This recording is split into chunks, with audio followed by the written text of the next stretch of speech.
sending warm thoughts to those of you watching where the blizzard is blizzing right now. You know, there's supposed to be what they refer to as an historic winter storm in the Northeast last night. The mayor of New York, Bill de Blasio, warned residents to prepare for something worse than they'd ever seen before.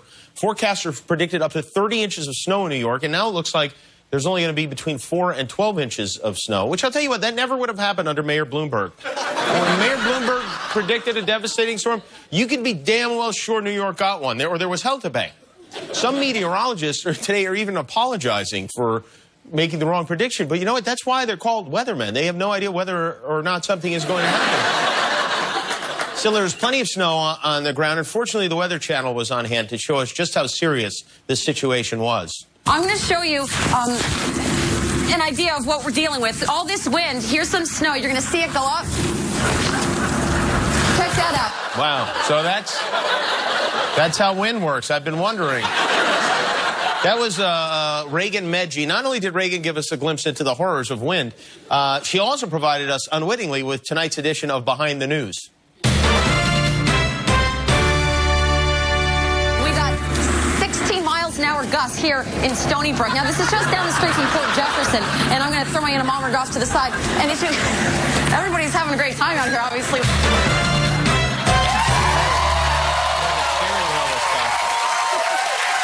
Is there such? Do they have such a thing as PUI, plowing under the influence? Because, hey, this is something to consider if you're single and living on the East Coast. With all the bad weather and people expecting to be cooped up, some New Yorkers and Bostonians have been turning to Craigslist to find what they're calling blizzard companions. People have posted ads looking for blizzard boyfriends and girlfriends. Mostly girlfriends, let's be honest. But what a great idea that is. You can either freeze to death or you can be murdered in a stranger's apartment. As a general rule, if you wouldn't sleep on a futon you found on Craigslist, you probably shouldn't sleep with the person you found there either. This is pretty good. This comes from, in Connecticut, they got a lot of snow, and while very few humans were willing to go outside, this dog was rarer to go.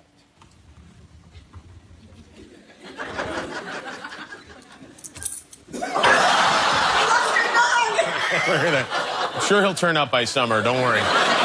There'll be no snow at the Super Bowl. The Super Bowl is Sunday in Phoenix, Arizona. It'll be sunny and 70 degrees, they say. But if you want to go to the game, it's going to cost you a lot of money. Prices are said to be more than double what they were last year. The average asking price right now is around $6,000 per ticket. And that's the average price. That's not for the good seats.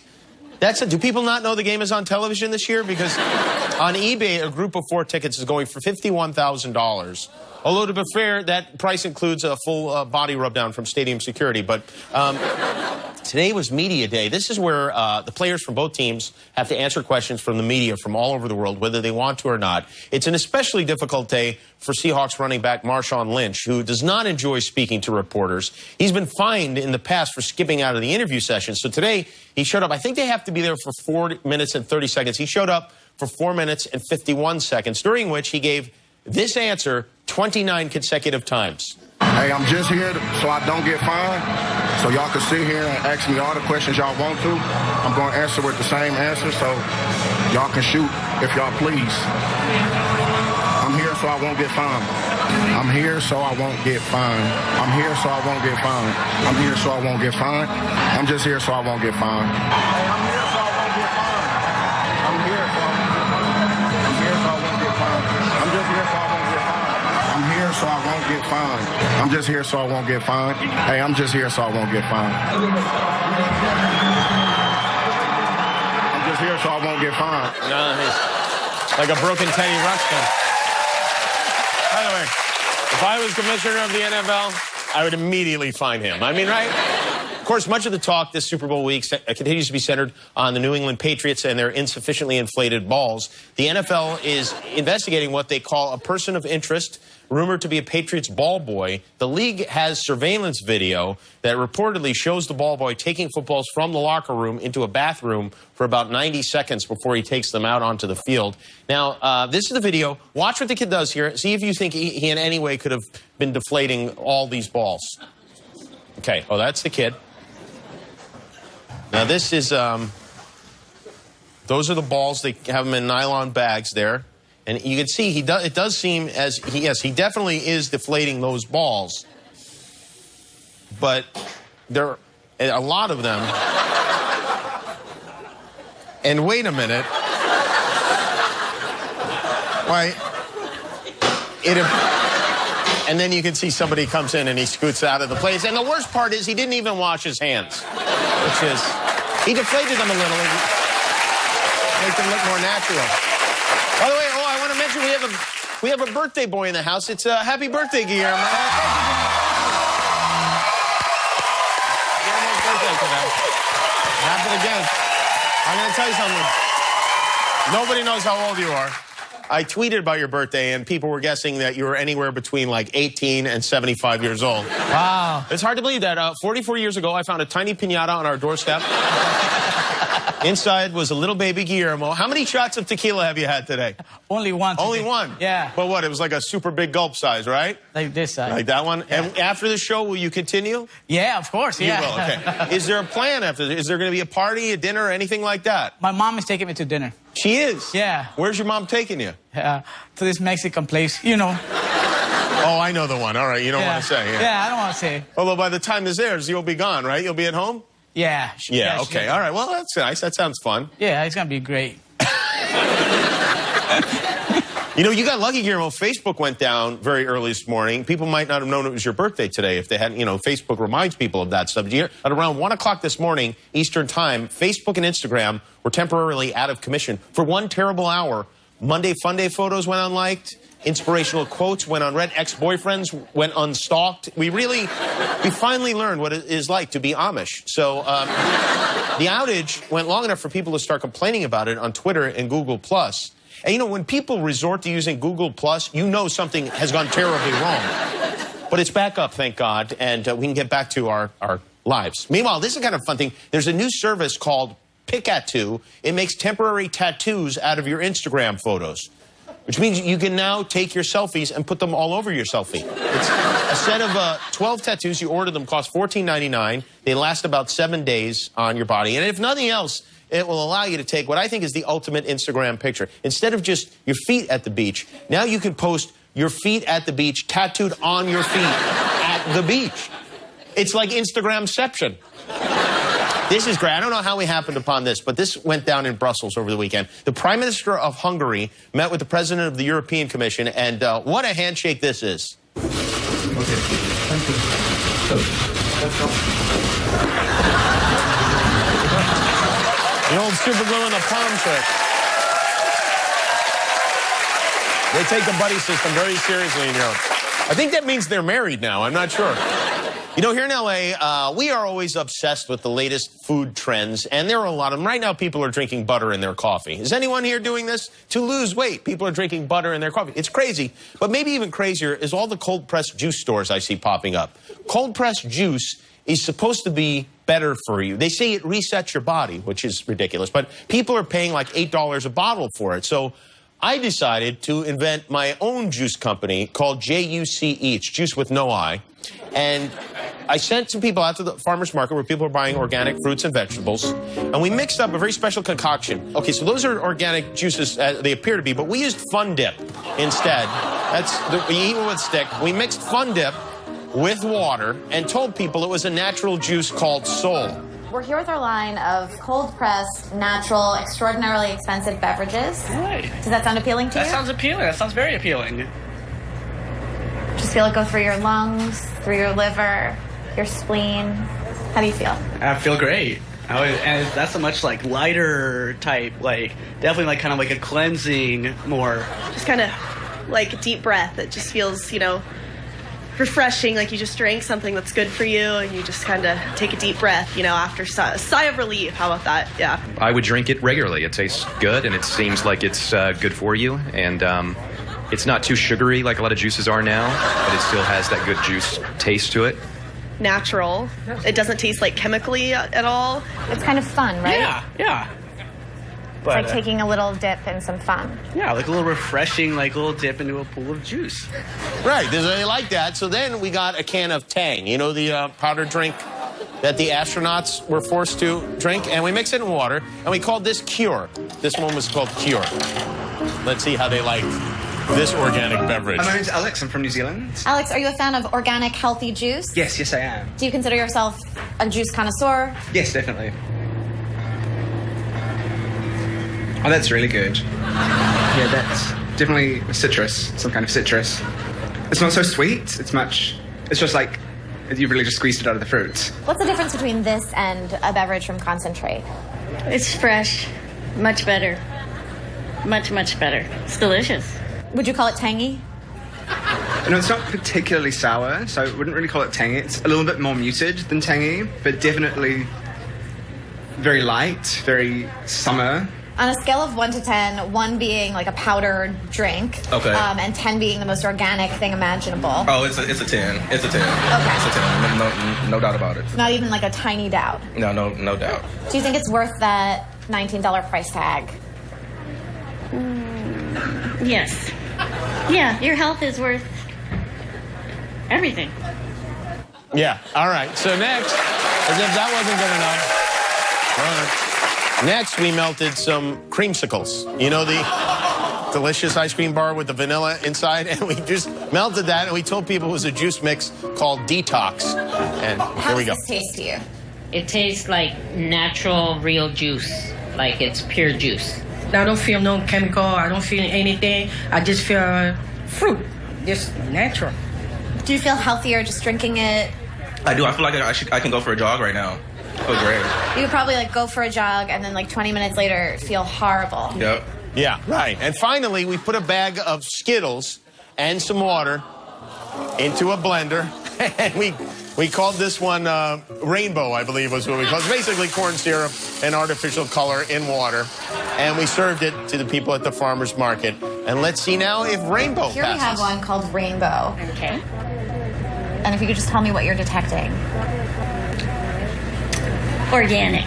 It's delicious. You don't feel thirsty or kind of quenches your thirst? You don't feel like you're coated with just like a sugar or candy ground up in water? No, it's not. Doesn't taste too sweet at all. On a scale of 1 to 10, 1 being Skittles and 10 being actual real fruit, where does this fall? This is 9. Are you getting the kale, obviously? Okay, kale. I should have known. Kale is in there too. You really should have known. This is my favorite one out of all of them, honestly. Yes. This was great. I love this one. This was a 10 in my eyes. Maybe it's just because it's crushed up Skittles in water.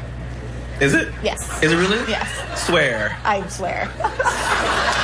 Are you serious? Yes. It tastes healthy. Fine. So That's all that I'm matters. gonna just start drinking Skittles now. Good. Taste the rainbow. Taste the rainbow.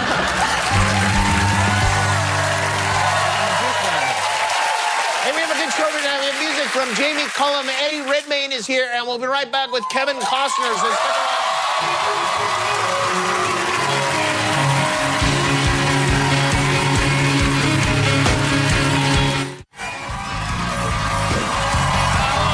Tonight on our show, a talented young man from across the Atlantic Ocean. Oh, no, I'm sorry, I got the wrong talented young man. He's nominated for a Best Actor Oscar for his role in The Theory of Everything. Eddie Redmayne is here. And then later, another very gifted Englishman. His new album came out today. It's called Interlude. Jamie Cullum from the AT&T stage. Jamie has an 8-piece horn section, so it's going to be an especially horny night tonight. You can see Jamie live, by the way, on February 5th at the Beacon Theater in New York. Tomorrow night, maybe our most beautiful show ever. David Beckham will be here. Elle McPherson will join us. And we'll have music from Vance Joy. And on Thursday, Kerry Washington, Dave Salmoni will have Wild Animals. And we'll have music from Neo, too. So please join us then. Our first guest tonight is a terrific actor and an Oscar-winning director whom you know from movies with Fields and Bulls and Wolves and everything. His latest is called Black or White. It opens in theaters Friday. Please welcome Kevin Costner.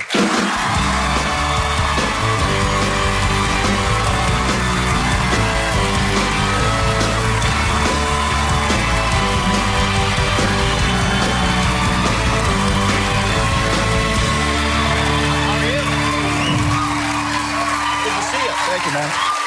Hey, I don't want to embarrass you or anything like that, but I know you had a big birthday this month. And, So I guess you started embarrassing me. We just jumped right in. Yeah, I turned 60. You turned 60. You look good. Thank you. Thanks. It happens, right? I mean, Yeah. best case scenario. Oh, it yeah, happens. like you can hold that back. And I heard you rented the whole back room at Soup Plantation, yes? I don't know, I had, about 100 friends come, and was a good night, I didn't want to do it. My daughter, my wife made me do it, and my daughter did kind of a cool thing. She had 60 of my friends, I guess, circling the number 60, write me really personal letters. and put them in a treasure box and kind of handed it to me that night. And I thought, how cool that your friends get to talk to you. And so about wherever I go, I take 4 or 5 of those letters and kind of just revisit my life with those people. Oh, that's great. That's a great idea. Yeah, it kind of beat all the other stuff. Just brought it out in the treasure chest. Here you go. 60 wow. letters. Yeah. Have you gotten through all of them? Not yet. I keep taking them, and I will. Oh, that's something else. And then do you have to write a letter thanking them for the letter I guess that they there's wrote? some kind of protocol. Yeah, I'm going to have to do something. Yeah, this is going to turn out to be like but 18 months of there. work for you. You know, the kids, everybody was there. Oh, that's a really great gift to have. Do you wind up like you get emotional when you read these letters? A couple of them, yeah, they spin. You never know how you affect people, and you know, and there's some people wanted money back. I don't know. So when you have a big party like that, do you like that kind of thing? Not really, but you know, I mean, this one went all the way through the night. It was like when they finally kicked us out of the place, we ended up back in our house at the kitchen, and we made breakfast about 4 in the morning, and some people wanted breakfast, some people still were drinking vodka, so I'm going, ooh, what camp am I in? Yeah, really? Yeah. Well, you can be in both camps. You can. It's possible to pour it on your pancakes. Cross-pollinate the camps. That's yeah, right. Instead of syrup, you've got tequila on your pancakes. That's what Guillermo will be doing tonight for his birthday. So how old are your kids, by the way? Well, they go from 4 to 31, so, you know, but... 4 to 30. I have a similar situation myself. Exactly. I have a 6-month-old daughter and a 23-year-old daughter. Everyone thinks I'm joking when I say, but I have a 23-year-old and a 21-year-old. Yeah. It's strange to go through the whole thing again. It is, and making sense of who they are, you know, the 3 little ones, and it's just crazy. Yeah. Do you find that your older children are helpful with the little ones? Yeah, they are. But you know, but the little ones, you're also finding like, boy, you know, they're so defined in who they are, and I mean. You know, you're always going, well, people want you to describe one, you know, describe their differences. And I tell you, I can describe them all based on one event. I had like a 3-year-old girl, 4-year-old boy, a 6-year-old boy, and they're going to get their flu shot. And my 6-year-old boy is a brave boy. He's tough. But the needle freaked him out. The needle made him to where he made like a scene, and a really bad scene, you know, and people were kind of watching. And my middle boy is my gentle boy, Hayes. And he says to his mom, he says, let's bring Caden back tomorrow. It's like, wow. He goes, let's just bring Caden back tomorrow. And my 3-year-old girl says, no, he gets it now. No, he gets it now. And she put up her sleeve and looked right at him, and just as they gave her a shot, she never winced. Oh, and my 6-year-old boy was just dying, but my gentle boy was here, and Grace was, no, he gets it now. Wow. I know. Yeah. He had to go along with it, I guess, huh? I mean, she's the one that puts me in my place for sure. Are the little ones aware of what you do for a living? Not really, but, you know, I mean, a little bit. They kind of understand, like Grace. Oh, Grace. Oh. I was watching Black or White. There's this moment where I'm coming out of a pool, and I was studying her because I didn't want her really in the room, but she came in and sat next to me, and I didn't really feel her because I was really concentrating. And then I get pulled out of the pool, and it's done, and then I look over to her, and she goes, "Dad, you got a fat belly." and I looked at her, you know, you got a big belly. And I thought, well, I tried to explain to her character development, that I was going to be a grandpa. And, for a role, honey. Yeah, you got a big belly, man. So that, you know, in a nutshell, that's who they are. I know we talked about football before. I know you're a very serious football fan. You don't like to have a whole bunch of, like, a big thing going on around you when you're watching the game. I like it on TV, and I like it pretty quiet. I very rarely even, you know, say anything when I want to watch every play. That's just the way it's always been. Super Bowl, you will not go to a party? Will you watch by yourself? I will not go to a party, but when I have found myself at one because of various, I did draft day last year, and being part of the promotion of the movie. Hey, go to the Super Bowl. I was miserable there. The Super Bowl is one of the worst live events to go to, isn't it? And they let us suite, and I don't want to be close. I want to have the dog. I don't want to even be there in person. I like the replay. I like all of them. I mean, kind of boring, but that's how I watch sports. And I'm not really wild about people talking to me. Do you feel? Do you feel that? Do you feel, as I know you watch and you really study, do you feel one way or the other about who will win this game? I don't know. I mean, these are like the 2 tough guys in junior high where you really don't know who's going to win. Russell is a really interesting player. Does it bother you, this incident with the footballs? I hope it's not true, but I would never say to one of those, I'd never say to Belichick and Tom after they said, we didn't tamper with the balls. And so it's like, what are you going to do? Somebody said that to me, and I said, I didn't do it. And then you say it to my face. That's a problem. And so when they both said it, I didn't mess with them. That's where I line up. And I like Troy Aikman a lot. And I think he's an astute guy. But where I line up is if Tom said he didn't do it and Bill said he didn't do it, then that's where I'm gonna sit. I played enough to know that I like it when it's a little bit, you can get your hand into it too. But if they said they didn't do it, let it alone. You know, and if they find out later they did, then something else. But right now, for guys who can just bold-faced say they knew, that's a bold position. There you go. Kevin Costner, he stands for truth, justice, and the American way. That was bold, though, huh? His movie's called Black or White. We'll be right back.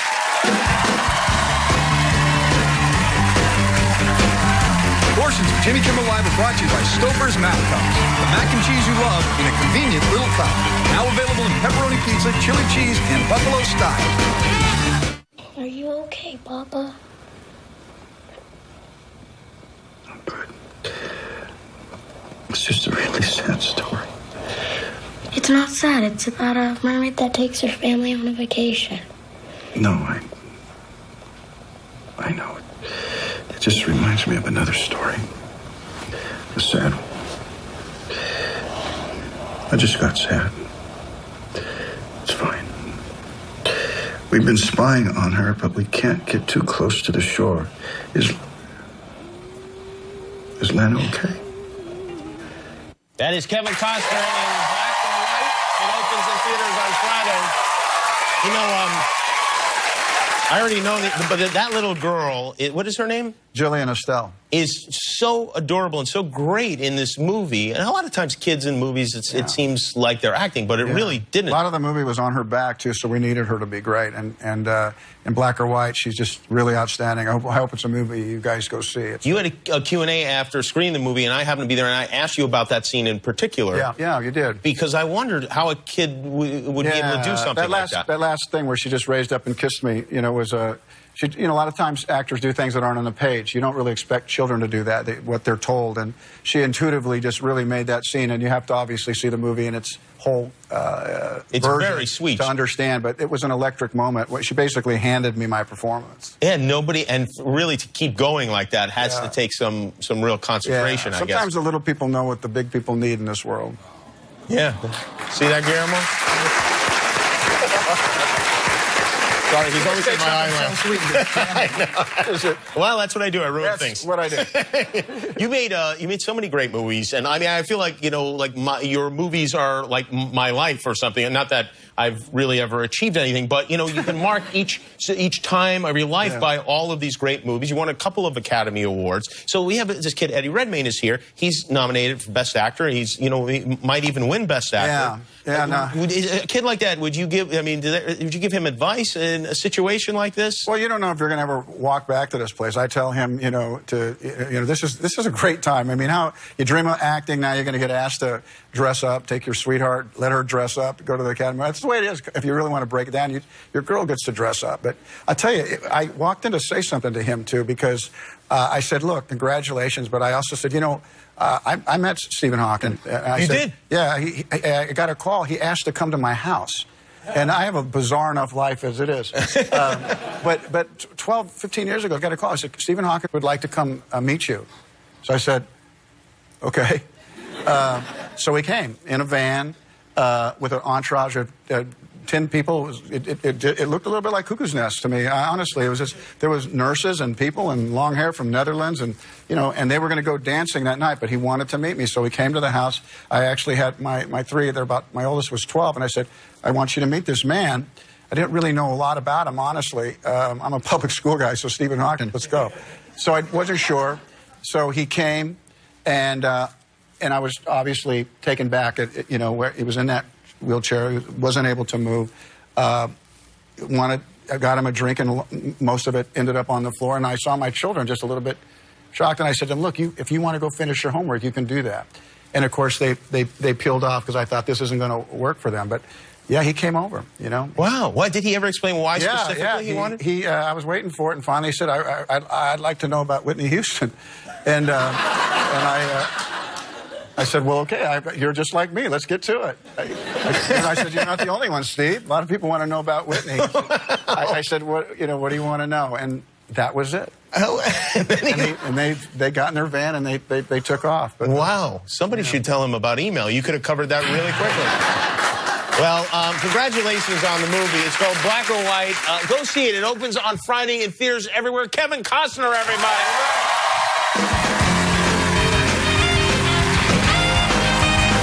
The Jimmy Kimmel Live Concert Series is presented by AT&T, mobilizing your world.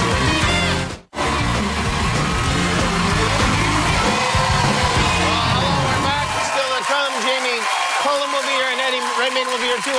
You know, every night I see so many cute tops in our studio audience, and I get a little sad that they go unnoticed. So tonight I thought it would be fun to pick my favorite top of the evening, something that is really cute. Are you ready? Should we? Okay, yeah. Let's scan the audience and let's find out.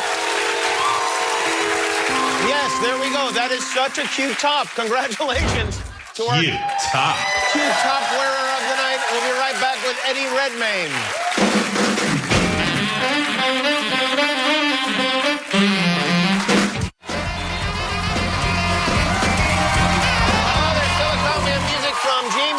Our next guest is a very gifted actor who's having a great year. He won a Golden Globe and a SAG Award and is nominated for an Oscar for Best Actor. His movie is called The Theory of Everything. You see how the men's shirt fronts and the bow ties, how they glow more than the women's dresses? Yes. Do you know why? Why? Tide. The washing powder. The fluorescence in the washing powder is caught by the UV light. Why do you know that?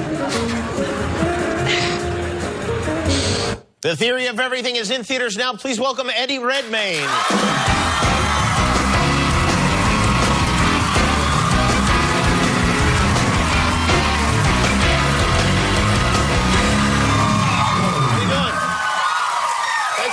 Congratulations on your many accolades. Is it still exciting when a celebrity opens an envelope and calls your name now? Endlessly exciting. No, it's all completely surreal and wonderful. I think maybe in a few months or a few years' time I'll sort of look back on it and try to put it all together. But who presented you with the award at the SAG Award? The SAG Awards, it was Julia Roberts. Oh, that's a good one. Yeah, right, that's all right. Pretty breathtaking. My dad and I... Well, my dad's favourite film is Pretty Woman, so as a kid, I think at an inappropriate age, I was watching Pretty Woman. and so this moment happens when your name gets read out, and it's such a sort of extraordinary euphoria, and it's kind of white noise, it all goes into a sort of blur, and then suddenly there I was sort of hugging Julia Roberts, and then I was meant to sort of be articulate.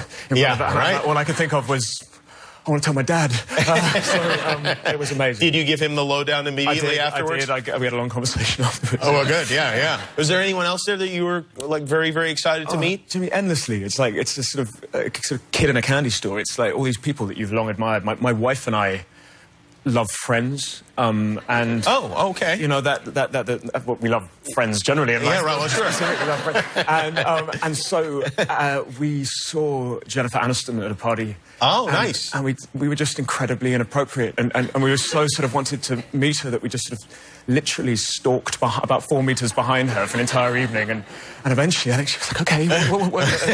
Anyway, so we got to meet her, and she was as beautiful and wonderful as you'd expect her to be. So yeah, there've been lots of high points. Thank goodness, right? I mean, if somebody disappoints you like that, you can take it pretty hard. Yeah, or she could have like turned around and slapped us for being stalkers. Yes, well, yes. I mean, she certainly would be within her legal rights to do that if she had to. So this movie is about Stephen Hawking, his life story, and you play Stephen Hawking. Now, you've met Stephen Hawking, I assume? I have. Did he ask you about Whitney Houston? He didn't. It wasn't his first topic of conversation, but he's definitely, I mean, he's one of the most charismatic men I've ever met, and he's definitely a ladies' man. And when I describe it, it's a sort of Lord of Misrule quality. He's like in my trailer, before I started filming, I ended up having 3 photographs. One was of Albert Einstein with his tongue out. The other was a Joker in a pack of cards with like a puppet, because he was kind of, he's very, that mischief quality. And the last was James Dean, because he has this kind of shabby, effortless, cool and kind of sex appeal, which is kind of wonderful. And do you feel like you got to know the man well personally, or did you have a cursory meeting with No, him? I've met him a few times, and he's been so generous to us. But that first time I met him, I spent months and months preparing, reading and watching everything I could. And then I actually got to spend time with him, and he now just uses his eye muscle beneath his eye. He has glasses with a sensor, and then on a screen he has the alphabet and a cursor that goes across the alphabet. So when he moves his eye muscle, it stops on one letter. So there's a kind of there are long silences and pauses. And I was so nervous to meet him. I was just filling air, and particularly I was just calling him Professor Hawking this, trying to be... And then the first thing he said was, in his iconic voice, he said, "Please call me Stephen." But because you can't choose the intonation, or he can't alter the intonation, I couldn't quite work out whether he was saying, "Stop being such a sycophant. Call me Stephen. Enough with this professor." Or whether he was going, "Yeah, call me Stephen." Being friendly? Yeah, so it took a while. Yeah, I guess it's almost the glass half empty or half full type of scenario. Which do you think you go with? I don't know. Well, to begin with, I just sweated a lot, and by the end, I was hoping it was half full. Yeah, okay, good. Well, you know what? I have to say, it must be a strange thing for someone to play you in a movie while you're alive, and, you know, most of the people that are portrayed in the movie are still alive, and for him to not hate you after that has got to be a great compliment. It's a blessed relief, Jimmy. Yeah, sure. Absolutely. Now, you live in London. I do, yeah. Are the Oscars a big deal in London? Yeah, I think they are. Because it's the middle of the night when... It is the middle of the night, but I was that kid who would, like, stay up till 5 in the morning and watch them. I see. So you've been planning for this. That was me. I don't know about planning, but definitely dreaming. Yeah, for sure. Yeah, all right. So, so this is going to be, you know, I have to imagine that this is somewhat nerve-wracking going into a situation like that. Do you know what? I don't think... I was lucky enough a couple of years ago. I was in Les Miserables, and we had to sing at the Oscars. And that was... We'd sung live when we made the film, but if you sort of messed up a take, you could do it again. Right. And actually, when you had to sing live at the Oscars, we had only one opportunity. And we were there behind the scenes with Hugh Jackman and Amanda Seyfried and Russell Crowe, all of us kind of nervous. And there was this guy, the stage manager, and literally just as we were being shoved on, he said, "Yep, that'll be an audience of 1 billion people." And at which point, I mean, literally my armpits just started sort of flooding. Yeah. So I think I had to be given like an aggressive... Well, that's a very comforting thing for him to say. As sounds like he had one of you guys back there. Do they teach tact? Yeah, no. You were also in the movie Jupiter Ascending with Channing Tatum that opens February 6th, I believe. 5th. February 5th. So, yeah, 5th, yes. Yes, thank goodness I'm here. Yeah. So you're getting to do a lot of stuff. Well, I'm imagining, you know, when you're in a situation like this, you're winning all these awards, you get all kinds of great offers. Well, do you know what? That film, the Wachowskis, who made The Matrix, they have the most wonderful, crazy, insane imaginations. And when you do a film with them, you kind of jump into you get a glimpse into their mind for a minute. And it was a joyous, wondrous, wild place to be. You got married last month. Have you had a chance to take a honeymoon yet? We did. We got married just before Christmas, and we went skiing for our honeymoon over Christmas. There was no snow, which was until the day when we left, and there was 2 feet of snow, like in New York, and we ended up caught in a gigantic traffic jam halfway down the mountain with people like refugees sort of fleeing. Well, we played Scrabble in the car. Do you want to know any more about my... I hope that after the Oscars you could take your wife on a proper honeymoon then. I hope so. Yes, that would be the right thing to do. Thank you, Jimmy. I'll tell her that. Jimmy said. It's very good to have you here. The movie is called The Theory of Everything. It's in theaters now, and Jupiter Ascending opens February 6th. That is Eddie Redmayne, everybody. We're right back with Jamie Cullum.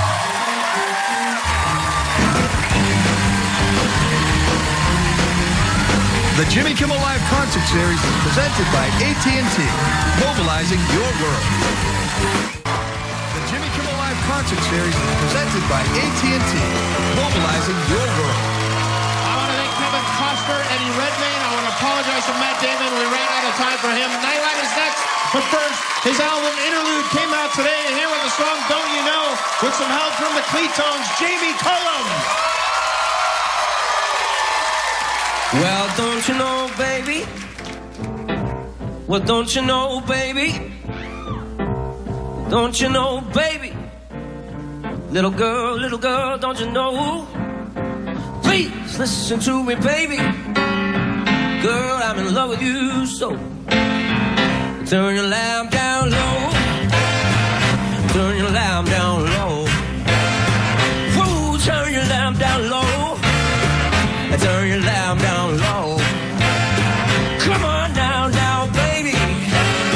Girl, I'm in love with you, so. Now you know I've been away for such a long time. But now, baby, I can't get you off my mind. So come on now, baby. Oh, come on now, child. Oh, listen to me, baby. Love your daddy all night long. If you love me like I love you, we can do all the things that we used to do. Come on now, baby. Oh, come on now, child. Oh, listen to me, baby. Love your daddy all night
Let's mess around.